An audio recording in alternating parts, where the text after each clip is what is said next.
Cockroach Janata party மூலமாக இன்னைக்கு NEET முதலான நிறைய பிரச்சனைகளை எதிர்த்து இன்னைக்கு சென்ட்ரலில் பிரச்சனைகளை இளைஞர்கள் பண்ணிட்டு இருக்காங்க. ஆனால் உங்களை இன்னைக்கு தலைவராக தேர்ந்தெடுத்த இளைஞர்கள் உங்களுடைய அந்த கடைசி படத்தை பார்க்கறதுக்கு முட்டி மோதி அதை செலிப்ரேட் பண்ணிக்கிட்டு இருந்தாங்க. எல்லாரும் நீட் வேணாம், அது மட்டும் இல்லாமல் இளைஞர்களுக்கு அன்எம்ப்ளாய்மெண்ட் ப்ராப்ளம் இப்படி சொல்லிட்டு நிறைய பிரச்சனைகளை ஃபேஸ் பண்ணிக்கிட்டு மொத்த இந்தியாவும் இருந்தப்போ தமிழகத்தோட நிலைமையை பார்க்கும்போது எனக்கு ரொம்பவும் கவலையாக இருந்தது. இந்த அளவுக்கு இளைஞர்கள் ஏன் முட்டாள்தனமாக நினைக்கிறாங்க அப்படிங்கிற ஒரு விஷயம் எனக்கு ரொம்பவும் ஒரு பெரிய ஒரு அதிருப்தியை ஏற்படுத்துச்சு. அது மட்டும் இல்லாமல் அதை தொடர்ந்து நீங்கள் பண்ணிட்டு இருக்கிற சில விஷயங்களை பார்க்கும்போது இன்னும் ஒரு மனவேதனையை எனக்கு ஏற்படுத்துது. கிட்டத்தட்ட தமிழகத்தோட அரசியல் தலையெழுத்தையே மாற்றின அப்படின்னு சொல்லிட்டு பெருமை பேசின நீங்கள் செய்கிற விஷயங்களை பார்க்கும்போது வெட்கக்கேடா இருக்குது. இந்த விஷயங்கள் எப்படியுமே உங்களுடைய கண்களுக்கு வராமையோ காதுகளில் விழாமையோ கண்டிப்பாக இருக்காது. ஆனா அப்படி இருக்கிற நிலைமையில இதை நீங்க கண்டும் காணாம விடுறீங்க அப்படின்னா நீங்க எது செய்தாலும் அதை தமிழக மக்கள் ஏற்றுக்கொள்வாங்க அப்படிங்கிற மனப்போக்கு உங்களுக்கு இருக்குது அப்படின்னு தானே அர்த்தம். அப்படின்னு சொல்லிட்டு நடிகை ஜோதிகா பேசின விஷயங்கள் தான் இன்னைக்கு சமூக வலைதளங்கள்ல ரொம்பவும் வைரலா போயிட்டு இருக்கு. அது மட்டும் இல்லாம அவங்க அந்த காக்ரோச் ஜனதா பார்ட்டி சென்ட்ரலில் பிரச்சனை பண்ணிகிட்டு இருக்கும்போதே அவங்க சொன்ன விஷயம் தமிழகத்தில் நீட் அதை பற்றின விழிப்புணர்வே இல்லாமல் இருக்கிறாங்க. பேன் நீட் அப்படிங்கிறாங்க. ஃபேர் நீட்டுக்கும் பேன் நீட்டுக்கும் வித்தியாசம் தெரியாமல் இருக்கிறாங்க அப்படின்னு சொல்லிட்டு அப்படி உங்களால் முடியல அப்படின்னா ரிசைன் பண்ண வேண்டியதானே அப்படின்னு சொல்லிட்டு போல்டான ஒரு ஸ்டேட்மெண்ட்டையே விட்டுருந்தாங்க. ஆனால் அதை தொடர்ந்து இன்னைக்கு நடிகை த்ரிஷாவோட இண்டிபெண்டன்ஸ் டே என்ட்ரியை பற்றி விமர்சனம் செய்து பேசியிருக்காங்க நடிகை ஜோதிகா. அவங்க பேசின அந்த விஷயங்களை தான் சமூக வலைதளங்களில் இன்னைக்கு ரொம்பவும் வைரலாக போயிட்டுருக்கு. அதை பற்றி தான் இந்த வீடியோவில் நம்ம ரொம்ப தெளிவாக பார்க்க போகிறோம். வீடியோக்குள்ளே போகிறதுக்கு முன்னாடி நீங்கள் நம்ம சேனலுக்கு புதியவராக இருந்தால் மறக்காமல் சேனலை சப்ஸ்கிரைப் பண்ணிக்கோங்க. சூர்யா சாருக்கும் விஜய் சாருக்கும் நட்பு அப்படிங்கிறது ரொம்பவும் ஆழமானது, ஒரு நல்ல புரிதல்.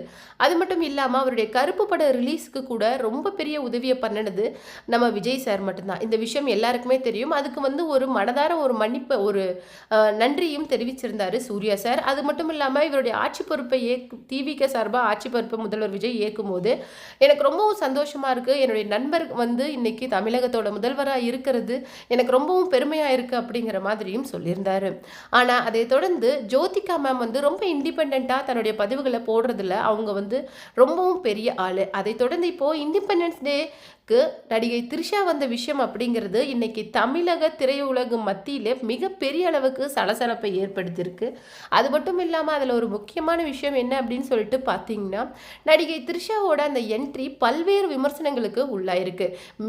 மூத்த திரைக்கலைஞர்களே இதை பற்றி விமர்சனம் பண்ணிட்டு வராங்க. ஒரு பக்கம் த்ரிஷா மேமையும், இன்னொரு பக்கம் இதை ஏன் கண்டும் காணாமல் விஜய் சார் இவ்வளோ நாளாக இருக்காரு, அப்படி என்ன த்ரிஷா மேம் விஜய் சாருக்கு பண்ணியிருப்பாங்க அப்படிங்கிற மாதிரி நிறைய கேள்விகளும் கேள்வி மேலே கேள்விகள் இது தொடர்பாக போயிட்டுருக்கு. அது மட்டும் இல்லாமல் வாபஸ் வாங்கிட்டாங்க விவாகரத்தை சங்கீதா விஜய், ஓகே. ஆனாலும் அவங்க வரலன்னா கூட ஜேசன் சஞ்சயை இந்த இண்டிபெண்டன்ஸ் டேக்கு ஒரு மகன் சார்பில் அமைச்சிருக்கலாமே, ஏன் அதை கூட அவங்க பண்ணலை? அது மட்டும் இல்லாமல் இதை விட ஒரு கட்டம் மேலே போய் த்ரிஷா மேம் உமா கிருஷ்ணன் அவங்களுடைய அம்மாவோட வந்திருக்காங்க. அவங்களுக்கு எப்படி சீட் தரப்பட்டுச்சு, இது யார் மூலமாக தரப்பட்டுச்சு?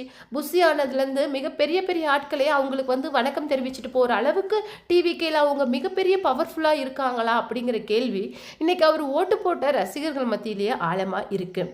அதை தொடர்ந்து நடிகை ஜோதிகா சொன்ன ஒரு விஷயம் என்ன அப்படின்னு சொல்லிட்டு பார்த்தீங்கன்னா, உண்மையிலேயே நீங்கள் யங்ஸ்டர்ஸை முட்டாள்கள் நினச்சிட்டு இருக்கிறீங்க. ஆனால் அது ரொம்பவும் தப்பு. யங்ஸ்டர்ஸ் நினச்சா அங்கே சென்ட்ரல் நடக்கிற மாதிரி ஒரு பெரிய பிரச்சனைகளை இங்கே நினச்சா ஒரு ஃப்ராக்ஷன் ஆஃப் செகண்டில் பண்ண முடியும். ஆனால் உங்களுடைய அந்த சின்ன அன்பு கட்டளையில் அவங்க கட்டிண்டு இருக்காங்க அப்படிங்கிற விஷயம் எல்லாருக்குமே தெரியும். அவங்களுடைய மனசு போக்கில் நீங்கள் நடந்துக்கிட்டால் மட்டும்தான் இந்த ஆட்சியை நீங்கள் 5 வருடம் சிறப்பாக நடத்தி முடிக்க முடியும்.